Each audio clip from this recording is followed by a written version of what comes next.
El polvo flotaba en el aire del ático, mientras Martín movía cajas apiladas durante años.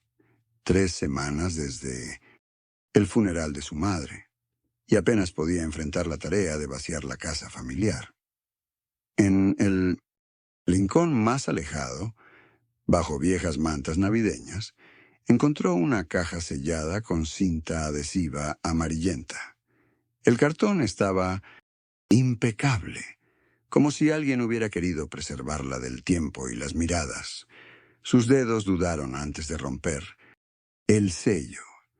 Dentro, un álbum de fotografías con tapas de cuero marrón descansaba sobre papel de seda.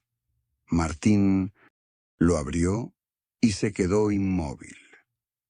En la primera página, sus padres sonreían junto a una niña de unos 5 años que nunca había visto.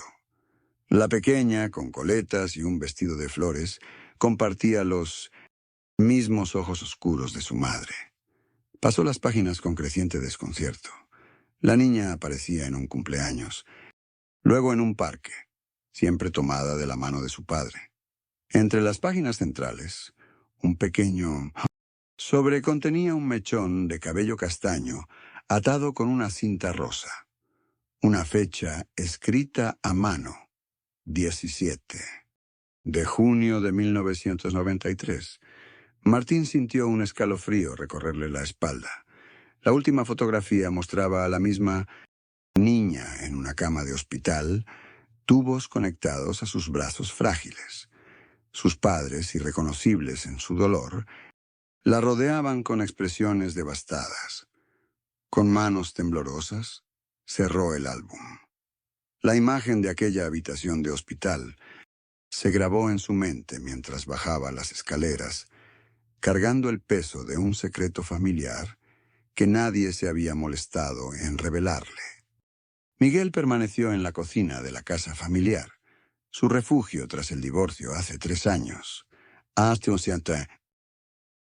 Sus 35, el profesor de literatura había regresado a su ciudad natal buscando estabilidad, no secretos.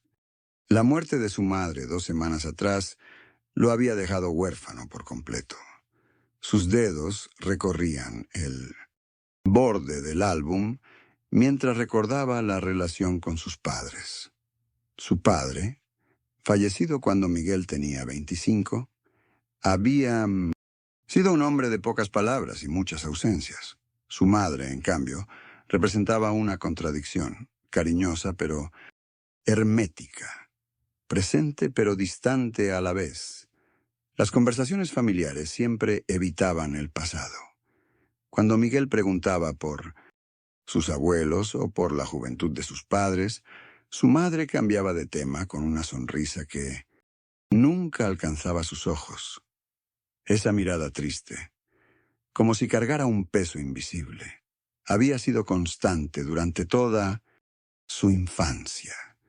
Miguel recordó las cenas silenciosas, las celebraciones donde su madre parecía ausente, incluso estando allí. Las Navidades tenían algo de artificial, como si representaran una obra donde todos actuaban según un guión no escrito. Nunca hubo visitas de parientes, ni historias de la infancia, ni anécdotas familiares que los unieran. Al pasar las páginas del álbum, Miguel sintió que había vivido con 2 extraños, personas que lo habían criado con amor, pero que habían construido un muro alrededor de su historia. Ahora, sentado en la misma mesa donde tantas preguntas quedaron sin respuesta, debía decidir si quería conocer la verdad que su madre había protegido hasta el final de sus días. El departamento de tía Carmen olía a canela y café recién hecho, exactamente como Mateo lo recordaba de su infancia. Carmen lo recibió con un abrazo cálido, sus manos arrugadas pero firmes en su espalda. No, era su tía biológica, pero siempre había sido la mejor amiga de su madre, una presencia constante en celebraciones familiares. Mateo colocó el álbum sobre la mesa de centro mientras Carmen servía café en tazas de porcelana. Le explicó su descubrimiento, cómo su madre había guardado estas fotografías en una caja escondida.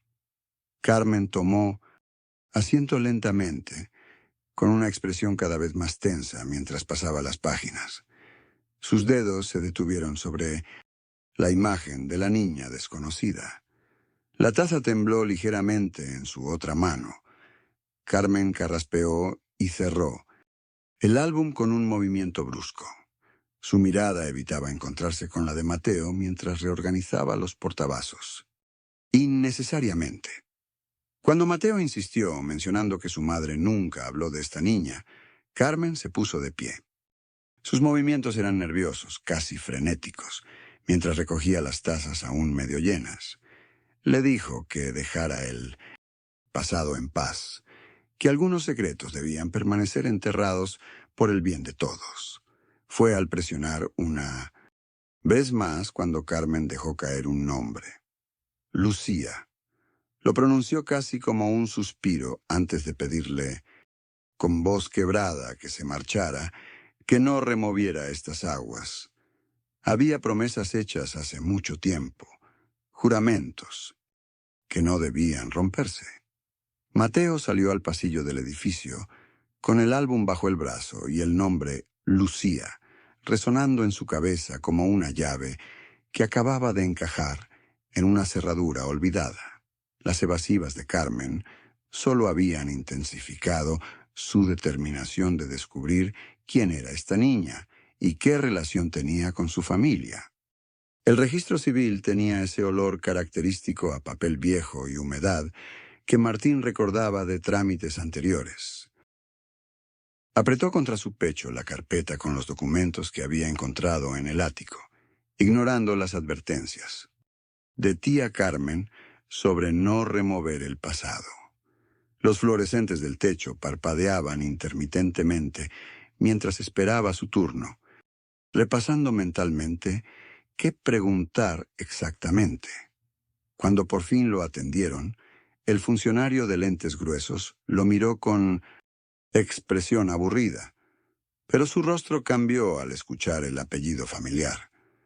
Martín observó cómo el hombre tecleaba en su computadora con dedos amarillentos por el tabaco, dejando largos silencios entre cada búsqueda.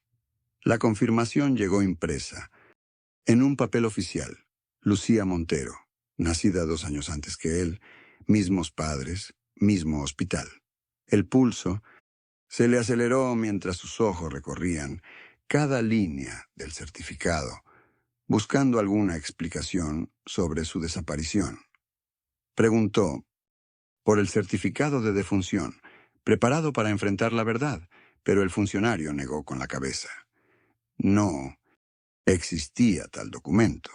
En cambio, el hombre bajó la voz para informarle que había expedientes adicionales relacionados con Lucía, pero estaban sellados por orden judicial desde hacía más de 20 años. Martín salió a la calle sintiendo el peso de esa revelación. El sol de la tarde le pareció demasiado brillante, casi ofensivo frente a la oscuridad de los secretos familiares que comenzaba a descubrir. Guardó cuidadosamente la copia del certificado en su carpeta. Ya no podía evitarlo. Tendría que confrontar a los pocos familiares que le quedaban, empezando por tío Roberto, el hermano mayor de su padre. Martín conducía hacia las afueras de la ciudad con el sobre de su tía Carmen quemándole la guantera. Las manos le temblaban ligeramente sobre el volante mientras recordaba las palabras de Carmen sobre su tío Eduardo, hermano menor de su padre. La casa de Eduardo apareció tras una curva, modesta, con un jardín descuidado y persianas entrecerradas que sugerían un interior en penumbra. El timbre resonó largamente antes de que la puerta se abriera con el chirrido de bisagras sin aceitar. Eduardo había envejecido prematuramente. Su mirada esquiva evitó el abrazo de Martín. Sentados en la sala austera, Entre fotografías familiares donde Martín notó vacíos inexplicables, su tío negó al principio saber nada de los documentos. El silencio creció hasta volverse insoportable, mientras Eduardo jugueteaba nerviosamente con su anillo de bodas. Finalmente, como una presa que cede, Eduardo confesó entre lágrimas contenidas. Lucía, la hermana mayor de Martín, no había muerto como le habían dicho. Vivía internada en una institución psiquiátrica desde los 7 años, tras un accidente que había dañado permanentemente su cerebro. Sus padres, devastados por la culpa y el dolor, habían decidido comenzar de nuevo cuando nació Martín, borrando todo rastro de Lucía de su historia familiar. El mundo de Martín se desmoronó, mientras su tío garabateaba la dirección de la institución en Minnesota. Un papel arrugado. Con el papel apretado en su puño, Martín salió tambaleándose hacia su auto, incapaz de procesar la monstruosa mentira sobre la que había construido toda su identidad. El Centro San Gabriel se alzaba entre cipreses en las afueras de la ciudad, un edificio de ladrillo, rojo con ventanas pequeñas y uniformes. Martín apretó el volante hasta que sus nudillos se volvieron blancos antes de decidirse a bajar. La recepcionista verificó sus documentos con mirada escéptica antes de llamar al director, Wilk. Doctor Velasco lo recibió en un despacho austero, confirmando con voz grave lo que su tía le había revelado. Lucía Herrera, nacida con daño cerebral severo, llevaba 37 años como residente. Su madre había mantenido visitas mensuales sin falta durante 3 décadas y financiaba tratamientos especiales que el sistema público no cubría. Revisando la carpeta desgastada sobre el escritorio, Martín descubrió los comprobantes de transferencias que explicaban la modesta vida de su madre a pesar de su buen salario. El director lo condujo hasta un pasillo con vista al jardín interior. A través del cristal, sentada en una silla de ruedas frente a la ventana, una mujer de cabello castaño trenzado contemplaba los pájaros. Tenía el mismo perfil de su madre, la misma curva, suave en la nariz. Algo se quebró dentro de Martín mientras observaba a aquella desconocida, que era su hermana. Retrocedió cuando una enfermera se acercó a Lucía. No estaba preparado para presentarse, para explicarle quién era, para confesarle que había vivido ignorando su existencia mientras ella esperaba visitas que ya no llegarían. El edificio donde vivía Lucía tenía un patio de cemento con algunos árboles raquíticos. Martín avanzó por el pasillo siguiendo a la enfermera, con el formulario de aprobación médica entre sus dedos húmedos de nervios. Los guiaron hasta una sala común de paredes amarillas, descascaradas, donde varias personas miraban la televisión con expresión ausente. Una mujer de cabello canoso, recogido en una coleta, se giró al escuchar su apellido. Sus ojos, del mismo castaño que los de Martín, se iluminaron con un destello de reconocimiento. Lucía tenía 42 años, pero su mirada conservaba una transparencia infantil. Se acercó a él con pasos inseguros, estudiando sus facciones, con curiosidad. Cuando la enfermera explicó que era su hermano, Lucía parpadeó varias veces como procesando información compleja. Sus dedos regordetes tocaron tímidamente el dorso de la mano de Martín. Con voz dulce y quebradiza, Lucía mencionó que mamá ya no venía a verla desde hacía mucho tiempo. Algo se rompió dentro de Martín al comprender que su madre había mantenido las visitas hasta poco antes de morir. Lucía se levantó torpemente y buscó en un cajón personal un papel amarillento y doblado. Era un dibujo infantil de 4 figuras, de palitos, mamá, papá y dos niños tomados de la mano. Había conservado esa imagen durante décadas como único testimonio de la familia que nunca tuvo. Martín salió de allí con el dibujo fotografiado en su celular y una certeza dolorosa. Ya no podía seguir siendo un extraño para Lucía. El escritorio de su madre guardaba más secretos que recuerdos. Martín pasó los dedos por la madera pulida, acariciando las marcas del tiempo mientras abría los cajones uno a uno. Entre facturas amarillentas y recibos descoloridos, encontró una caja metálica con el nombre Lucía, grabado en la tapa. Al abrirla, un montón de sobres, sin sellos ni direcciones, aparecieron ordenados por fecha. Cartas que su madre nunca había enviado, confesiones dirigidas a una hermana que jamás las leería. Las palabras de su madre se derramaban como lágrimas sobre el papel. No sabíamos cómo explicarle a un niño de 5 años que su hermana no podía vivir con nosotros, que necesitaba cuidados especiales que no podíamos darle. En otra carta, su madre describía cómo los médicos les habían dicho que Martín, tan pequeño entonces, podría sufrir traumas si presenciaba los episodios más severos de Lucía. Entre los papeles apareció una fotografía familiar tomada semanas antes del accidente. Ahora Martín veía lo que antes no podía: el cansancio en los ojos de su padre, la sonrisa forzada de su madre, las ojeras profundas que hablaban de noches sin dormir. Junto a ellos, Lucía sonreía genuinamente, ajena a las decisiones que cambiarían sus vidas. Los extractos bancarios revelaban transferencias mensuales a una cuenta desconocida durante años. Dinero destinado a los cuidados de Lucía, sacrificios silenciosos que sus padres nunca mencionaron. Martín comprendió entonces por qué nunca habían cambiado el viejo auto familiar, por qué las vacaciones siempre eran modestas. El sol comenzaba a ocultarse cuando Martín tomó su teléfono. Carmen respondió al primer timbre, como si hubiera estado esperando su llamada. «Tenemos que hablar», dijo él, «sobre Lucía y todo lo que callamos estos años». La verdad ya no pesaba tanto sobre sus hombros. Carmen recibió a Martín en su pequeño departamento con té de canela y galletas caseras, como cuando era niño. En sus manos, viejas fotografías mostraban a Lucía antes del accidente.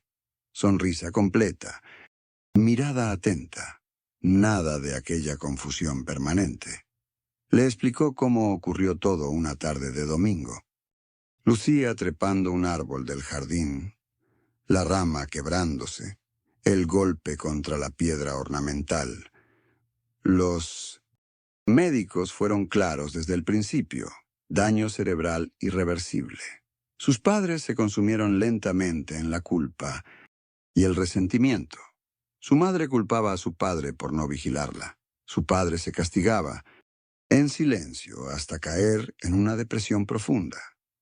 Cuando Martín nació, 5 años después, Carmen les sugirió algo radical: comenzar de nuevo, proteger a ese bebé del dolor familiar. Decidieron no hablarle, nunca, sobre la condición de Lucía, fingir que siempre había sido así. Carmen sacó un paquete, atado con cinta azul, cartas que su madre escribió durante años, confesiones que no pudo decirle en vida, verdades guardadas para cuando ella ya no estuviera. Martín las recibió con manos temblorosas, sintiendo su peso más allá del papel. Las llevó contra su pecho mientras conducía a casa, donde tendría que enfrentarse finalmente con las palabras que su madre nunca se atrevió a pronunciar. Las palabras de su madre se desplegaron ante él como una confesión largamente postergada. En aquellas páginas amarillentas, Elena revelaba la verdad que había enterrado durante décadas. Lucía había caído al río mientras jugaba, bajo su supervisión. Elena había apartado la mirada solo unos instantes para atender una llamada telefónica. Kilcoase. Accidente que dejó a Lucía con daño cerebral permanente ocurrió durante un descuido suyo que nunca logró perdonarse. Martín sintió un escalofrío recorrer su espalda mientras pasaba las páginas con dedos temblorosos. Su madre explicaba con letra cada vez más irregular cómo el peso de aquella culpa la había obligado a construir dos vidas separadas. Temía que si Martín conocía a su hermana, cargaría con una responsabilidad que no le correspondía, sacrificando sus propios sueños para cuidar de ella. Las lágrimas mancharon el papel cuando leyó cómo Elena siempre había albergado la esperanza de que algún día los hermanos pudieran conocerse, cuando ella encontrara el valor para enfrentar la verdad.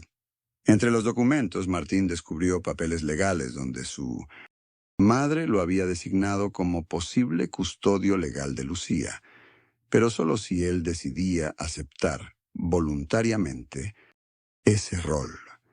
La luz del amanecer se filtró por la ventana mientras Martín terminaba de leer la última carta. El cielo se teñía de naranja y púrpura cuando alzó la vista, con una certeza formándose lentamente en su interior. El ritual de las visitas se estableció con sorprendente naturalidad. 3 veces por semana, Martín cruzaba la ciudad para llevarle a Lucía pequeños fragmentos de su pasado, una bufanda tejida a mano, fotografías desteñidas, un perfume que encontró intacto en el tocador.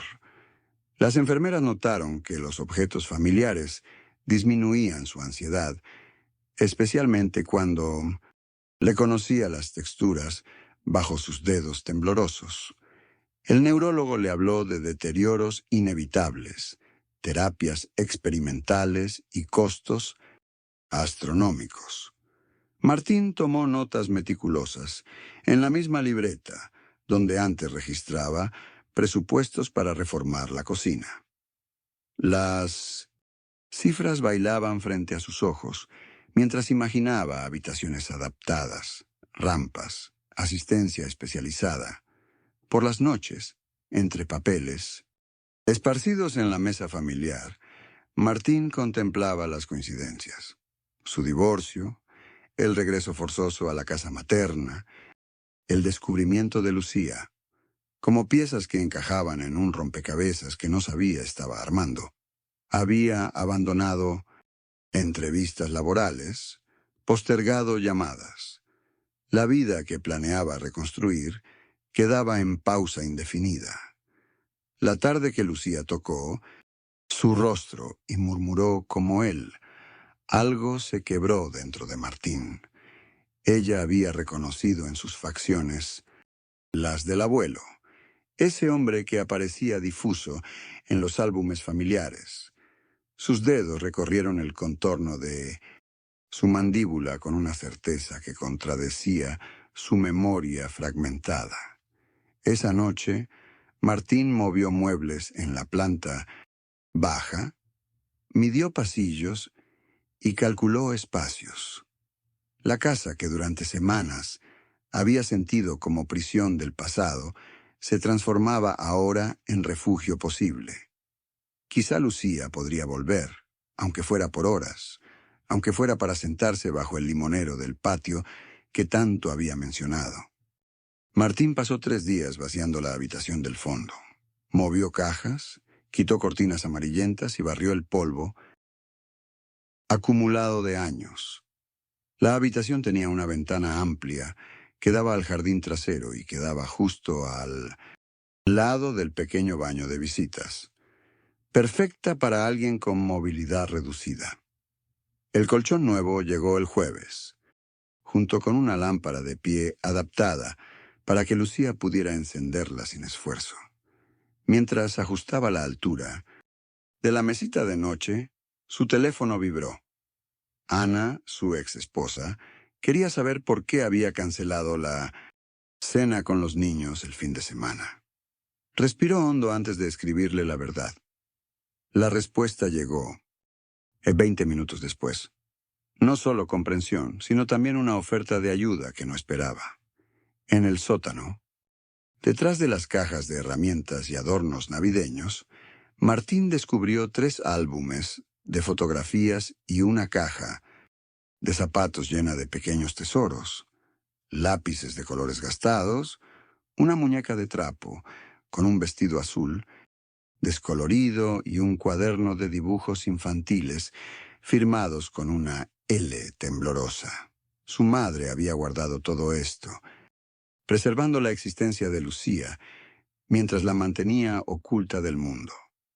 A medianoche, sentado en la cocina con una taza de té que se enfriaba entre sus manos, le asaltó la duda.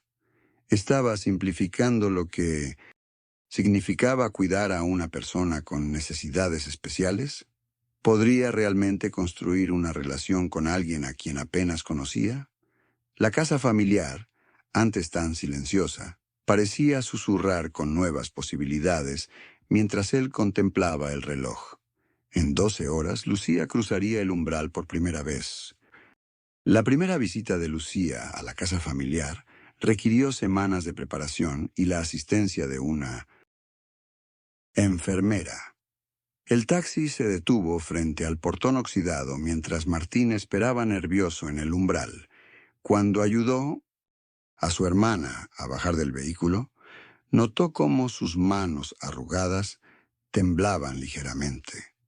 Los ojos de Lucía recorrieron la fachada con una mezcla de reconocimiento y extrañeza, como quien contempla un rostro familiar tras décadas de separación. Al cruzar el umbral, Lucía se detuvo en seco. Sus dedos rozaron el papel tapiz descolorido, el mismo que su madre había elegido hacía medio siglo. Avanzó lentamente por el pasillo, deteniéndose ante cada fotografía, cada objeto que detonaba recuerdos. En la cocina, cerró los ojos e inhaló profundamente, como si buscara el aroma de los guisos maternos bajo las capas de tiempo. Martín la condujo hasta la habitación del fondo, ahora transformada. La luz entraba a raudales por las ventanas recién limpiadas, iluminando las paredes recién pintadas, de un suave tono crema.